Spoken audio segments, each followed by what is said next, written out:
hindi na ako mag-discuss mamaya sa kanila, okay? Papanood ko na lang. So again, ito yung day 1 natin. Actually, yung basic Sabli digitizing training is 3 parts. Okay? May day 1, may day 2, may day 3. So ito yung day 1 natin using the Sabli Central website. Yung day 2 natin sa Thursday, okay, 8 a.m. uli. Tapos yung day 3 natin sa Saturday, 8 a.m. uli. Okay? So, ayun, yung unang activity natin sa Sabli Central website. Again, search nyo lang yung sablicentral.com.ph. Ito na yung lalabas sa inyo. Okay? Ito yung interface no ating Sabli Central website. Okay? Bakit Sabli Central ang tawag? Kasi wala kayong makikita ditong TIT item. Ano ba yung mga TIT item natin? CBC t-shirt, mug, keychain, tumbler, etc. No? Sabli Central website is for sublimation item. Okay? Mga full bleed. No? So, ayan. So, ito yung mga activity natin. Explain ko lang. Ito yung activity ninyo. May mga description. Ito, may instruction dyan. Ito yung pwede nyong gamitin. And then, instruction. Okay, no? May mga instruction yan. Tapos, dito, sa activity or exercise number 5 to exercise 8. So, 5, 6, 7, 8. Apat yan.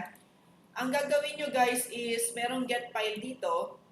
Ito yung gagamitin yung file para makabuo ng mga backup na to. Tapos ito yung instruction. Dito, by name ko kayong i-assign din nyo. Mamaya, i-view nyo to, may mga pangalan nyo. So, kung ano yung mga naka-assign sa pangalan nyo, yun yung design na gagawin niyo. Okay? Again, dito sa may get a file, ito ay pwede nyong gamitin as a reference, okay? Or a materials para makabuo kayo ng mga backup natin. Ito yung ating file or format, no, paano makabuo tayo nito. Okay? 3 yan, ay 4 yan. Tapos pagdating dito sa exercise number 9 to exercise number 11, ang gagawin nyo guys ay isa lang dito. Pipili lang kayo ng isang style. No? Basta red uniform set. Okay? I mean set pala. So, itong 3 na to yung gagawin niyo sa exercise number 9 to 11. No? So, mamaya, kapag, di ba 3 yan, ang gagawin nyo is i-collage nyo yung inyong artwork. Or yung mock-up ninyo. Okay? So, i-collage nyo yan para mamaya, ito yung isa-send nyo doon sa my GA portal natin. No? Yung 3 item, i-collage niyo. Tapos, ito yung isa-send nyo doon sa portal natin. Okay? 3 yan. Yan. 11. Tapos, pagdating din sa exercise number 12, ito naman, get a file. Layout to noong ilang mga set natin. Dito nyo i-clip yung mga design natin. Yan. So, may long sleeve, ito yung design na gagamitin nyo. Tapos, gagawa kayo ng round neck, v-neck, polo shirt, sandal, long sleeve jacket. So, ang gagawin nyo dyan guys ay 6. Okay, 6 na layout yung gagawin ninyo. Naintindihan, 6. Tapos, ang gagawin nyo guys ay i-collage nyo uli sila. Tapos, ito uli yung isasend nyo doon sa may portal natin. Okay? So, balik tayo sa may Sabli Central website natin. So, Sabli Central, anyway, may tanong ba kayo regarding sa mga activity na gagawin nyo today?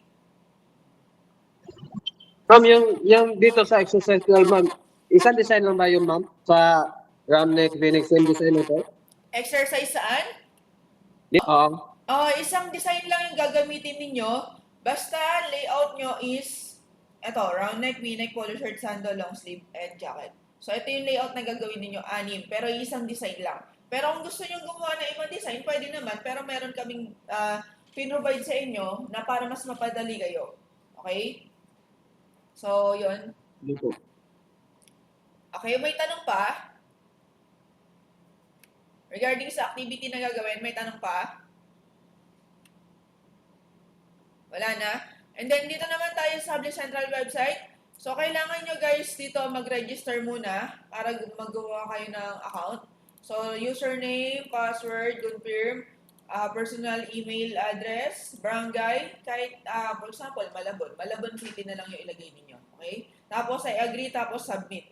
Okay? Pag nakagawa na kayo ng Subli Central website, ang gagawin nyo naman ngayon guys is, so, kunyari guys, may account na kayo, ang gagawin nyo guys is, hahanapin nyo yung mga design na given dito. Ayan, kunyari ito, sport t-shirt. Hanapin nyo yung design na to. Okay? Dito sa Subli Central website natin. And then, pag nahanap na ninyo, may mga ano naman to eh, ano, may mga color combination.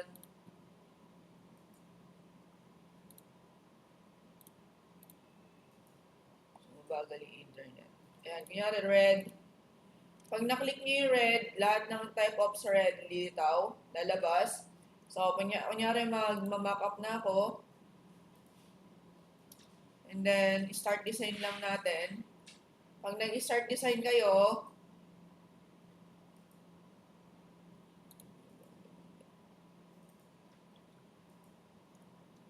add text, add design, add team name. So, add design tayo.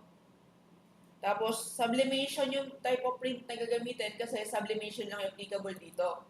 Okay? Tapos, pwede kayong mag-upload dito ng mga designs na applicable dun sa instruction ng activity natin. And then, pwede din dito mag-upload from the PC mismo or yung upload nyo mismo. Yan. Kunyari ako,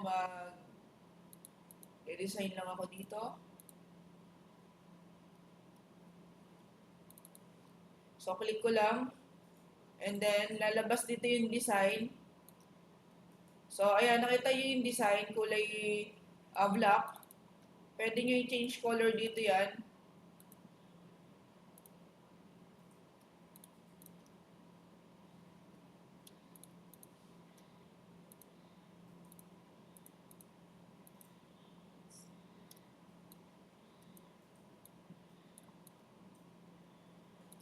So, yan. Pili kayo ng design na applicable. So, may mga sizes yan. Yung A3 size, pwede nyo dalhin doon sa logo size. Pero kapag for example, ganito yung ginawa nyo, kinlik nyo yung logo size ng design. And then, nag-add kayo dito ng design.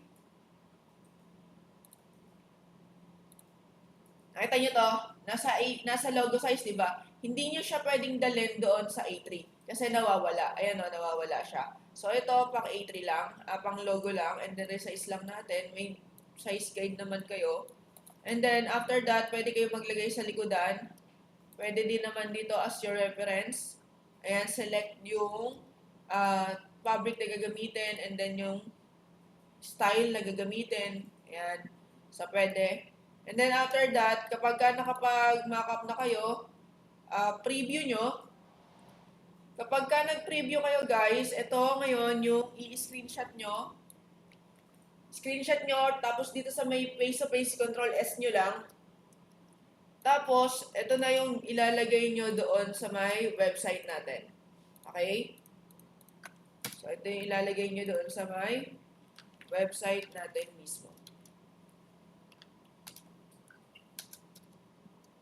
So, dito sa may GA demo, itong Subli Central, Subli Day 1. Mag-input ako dito ng pangalan nyo mamaya.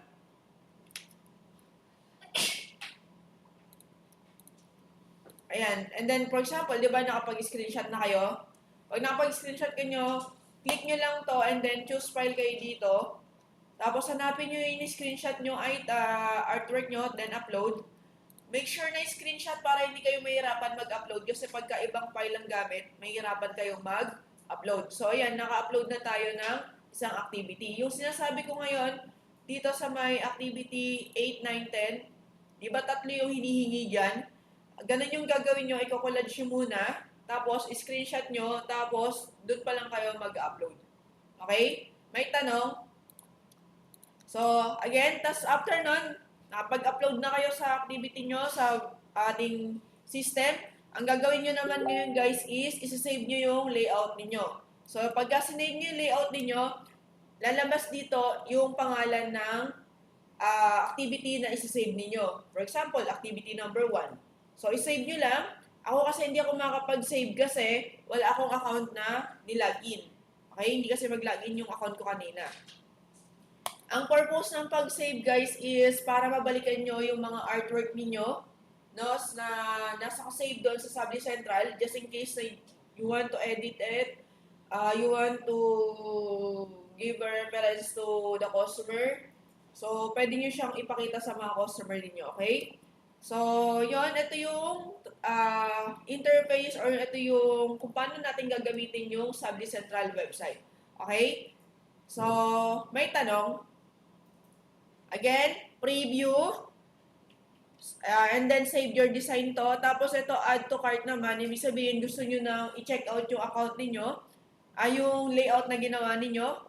And then, ito naman, yung i-email yung design sa inyo. Okay? So, ito yung purpose ng 4 na icon dito sa may baba. Okay? May tanong?